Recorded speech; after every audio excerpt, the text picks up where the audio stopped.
ये current affair की अंतिम क्लास है हमारी मई माह की। मई मंथ में हमने राजस्थान अंतर्राष्ट्रीय और राष्ट्रीय घटनाओं का क्रम कर लिया था, सार संग्रह भी हो गया था।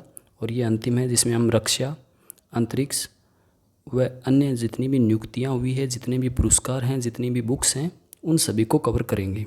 तो चलिए स्टार्ट करते हैं। पहला है RS-28 सरमथ। ये है रूस की परमाणु मिसाइल। रूस ने अभी इसका परीक्षण किया था और ये दुनिया की सबसे घातक परमाणु मिसाइल है RS-28 सरमथ। तो याद रखना, सरमथ नाम से क्या है, परमाणु मिसाइल है रूस की। फिर है गाओफेन थर्ड। गाओफेन थर्ड है चीन का नया भू अवलोकन उपग्रह। भू अवलोकन उपग्रह है गाओफेन 03, ठीक है, जिसे 7 अप्रैल को मार्स 4C नामक रॉकेट से लॉन्च किया गया था। मार्स 4C नामक रॉकेट से लॉन्च किया गया था, ठीक है। ये रॉकेट का नाम है मार्स 4C और गाओफेन थर्ड जो है वो चीन का नया उपग्रह है। नेक्स्ट है पिक्सल TD2 या शकुंतला, ठीक है, इसका हिंदी में नाम रखा है शकुंतला। पिक्सल TD2 क्या है, ये एक भारतीय तकनीकी स्टार्टअप है पिक्सल, उसके द्वारा लॉन्च किया गया उपग्रह है पिक्सल TD2, ठीक है। कंपनी का या स्टार्टअप का नाम जो है वो है पिक्सल और उसके जो उपग्रह का नाम है वो है शकुंतला। चर्चा में इसलिए है कि इस भारतीय स्टार्टअप ने एलन मस्क की जो कंपनी है स्पेस एक्स, उसके रॉकेट फॉल्कन 9 रॉकेट द्वारा 1 अप्रैल 2022 को ये उपग्रह लॉन्च करवाया गया है, ठीक है। भारतीय स्टार्टअप है जिसने एलन मस्क के कंपनी जो स्पेस एक्स है उसके द्वारा फॉल्कन 9 रॉकेट से पिक्सल TD2 लॉन्च किया गया है। नेक्स्ट है आयरन बीम, विश्व की पहली laser missile defence system, Israel द्वारा विकसित है ये, और इसका निर्माण जो है वो राफेल एडवांस डिफेंस सिस्टम द्वारा किया गया है। नेक्स्ट है चेतक। चेतक भारत का हेलीकॉप्टर है। चेतक स्वतंत्रता दिवस पर और अन्य कार्यक्रमों में इसकी आप इमेज देखते भी हैं। इसने अपनी सेवा के 60 वर्ष पूर्ण कर लिए गए हैं। 1962 के भारत चाइना वार के समय इसको शामिल किया गया था। भारतीय वायुसेना का हेलीकॉप्टर है, 60 साल पूरे किए हैं इसने। नेक्स्ट है पिनाका MK फर्स्ट रॉकेट, ठीक है, MKI बोल देते हैं इसको, MKI पिनाका। ये जो है वो 44 सेकंड में 12 मिसाइलें फायर करता है और इसका परीक्षण किया गया पोखरण फायरिंग रेंज में।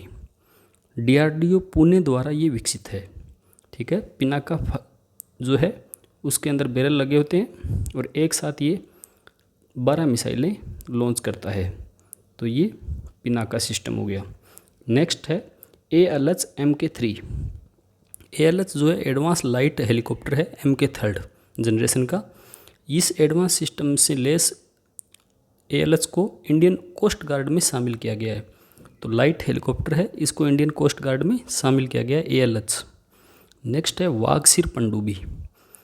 ये काफ़ी चर्चा में है, इम्पोर्टेंट भी बन जाती है ये, तो याद रखना इसको, वाघसिर पनडुब्बी। ये प्रोजेक्ट 75 के तहत बनने वाली कलवरी श्रेणी की अंतिम व छठी पनडुब्बी है, ठीक है।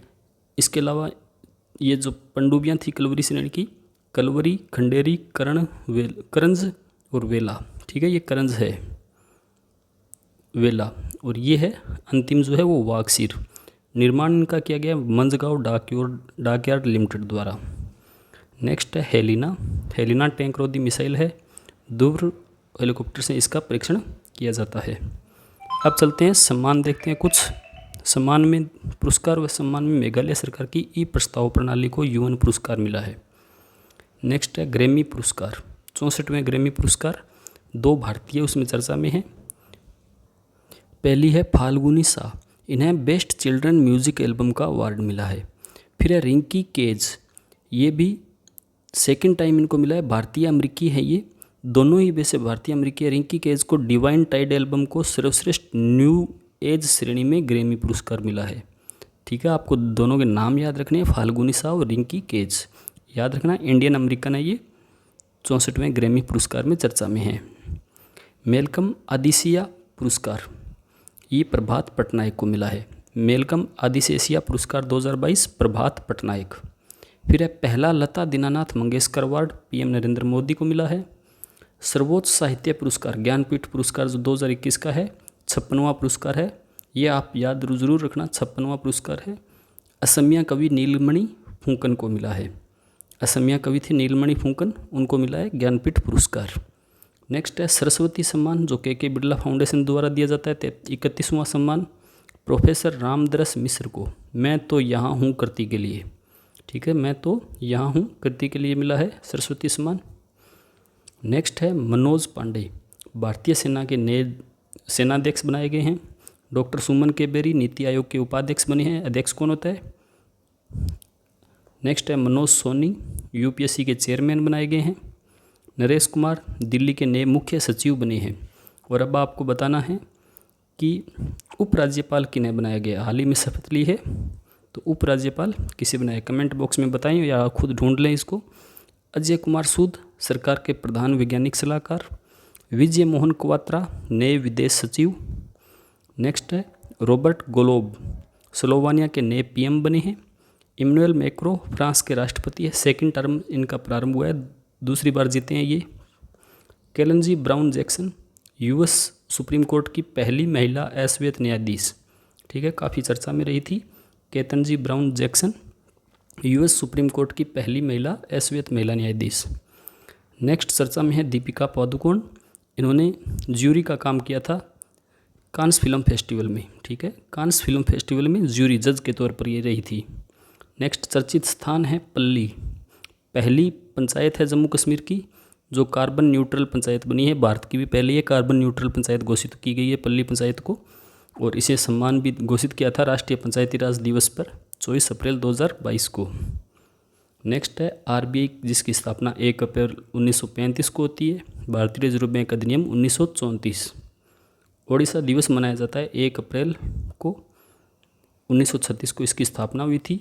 देश का प्रथम भाषा आधारित राज्य है ओडिशा। देखो, देश का प्रथम स्वतंत्रता काल से पहले भी बना, स्वतंत्रता काल के बाद का आंध्र प्रदेश हम पढ़ते हैं, जो आंध्र है, न कि आंध्र प्रदेश, आंध्रा के नाम से बना था। तो ये था देश का स्वतंत्रता के बाद पहला भाषा आधारित राज्य, और उससे पहले की अगर बात करें तो वो होगा ओडिशा। नेक्स्ट है उड़ीसा का 2011 में नाम परिवर्तन करके कर दिया ओडिशा, उड़ीसा से ओडिशा। विश्व स्वास्थ्य दिवस मनाया जाता है 7 अप्रैल को। इस बार की जो थीम थी वो थी our planet our health. Siachen दिवस मनाया जाता है 13 अप्रैल को। 38वां दिवस मनाया गया था ये 13 अप्रैल को। किसकी याद में मनाया जाता है?